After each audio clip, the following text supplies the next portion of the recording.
Armpit में bulge होना या स्वेलिंग होना कॉमनली हम फीमेल्स में देखते हैं, बट इसके क्या रीज़न होते हैं? क्या ये एक्सेस फैट है या फिर कुछ और? आइए आज हम इसके बारे में बात करते हैं। Hi, I am doctor Shivani Atri Singh, consultant plastic and cosmetic surgeon at Anaisha aesthetics. बहुत बार हमने देखा है कि फीमेल्स जो हैं कट स्लीव या ऑफ शोल्डर क्लोथ्स नहीं डालते हैं बिकॉज उनके आर्मपिट में बल्जेस होते हैं। बट वो कैसे पता लगाएं कि वो नॉर्मल वेट गेन के कारण एक्सेस फैट है या फिर कुछ और? ये बल्जेस होने के दो रीज़न हो सकते हैं, या तो वो सिर्फ फैट है या उसमें फैट के अलावा ब्रेस्ट टिश्यू होता है। ब्रेस्ट टिश्यू वहाँ पर क्यों हो जाता है? बिकॉज ये ब्रेस्ट टिश्यू अपनी नॉर्मल जगह से हटकर कहीं बार एबनॉर्मल प्लेस पे हो जाता है, जैसे कि एक्जिला में, या फिर एक्जिला से ज्वाइन करती हुई लाइन जो आपके नेवल तक जाती है उस पर वो कहीं पर भी हो सकता है। मोस्ट कॉमनली ये हमारे एक्जिला में या आर्मपिट में हो जाता है। अब ये कैसे पता लगाएं कि ये सिर्फ फैट है या ब्रेस्ट टिश्यू है?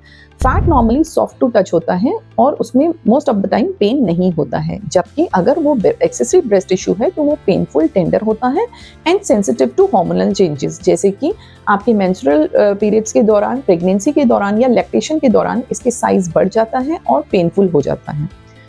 अब हम जानेंगे कि ये कॉजेज क्या होते हैं एक्सेसरी ब्रेस्ट टिश्यू होने के। तो मोस्ट कॉमनली इसका कॉज जो होता है वो जेनेटिक होता है। अगर फैमिली में मदर को, सिस्टर को ये प्रॉब्लम है तो ये आपको भी हो सकती है।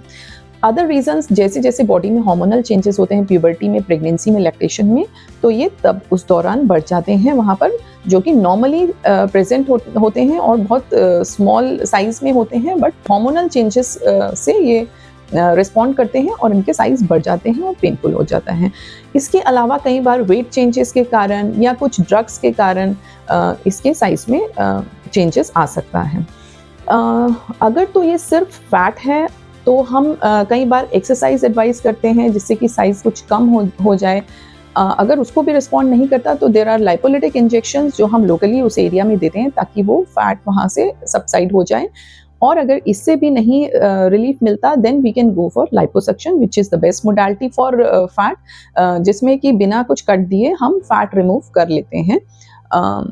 अगर इसमें ब्रेस्ट टिश्यू है तो ब्रेस्ट टिश्यू में हम लाइपोसक्शन के अलावा हम एक छोटा सा इंसिजन देते हैं जिसके थ्रू हम ये ब्रेस्ट टिश्यू रिमूव कर देते हैं, और आपको कुछ टाइम के लिए कंप्रेशन गारमेंट डालना पड़ता है जिसके कारण कि इसका साइज जो स्किन है वो विद टाइम अपने आप सेटल हो जाए।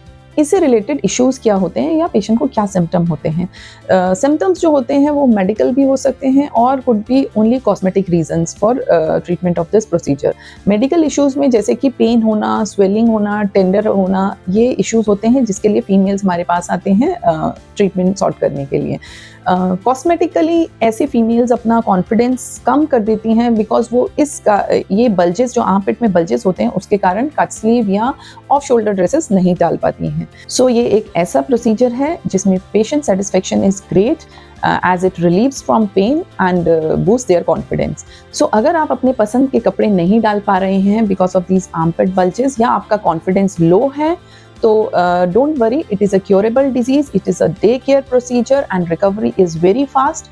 So don't wait, you can connect us at the given number or follow our channel for more such updates. Thank you.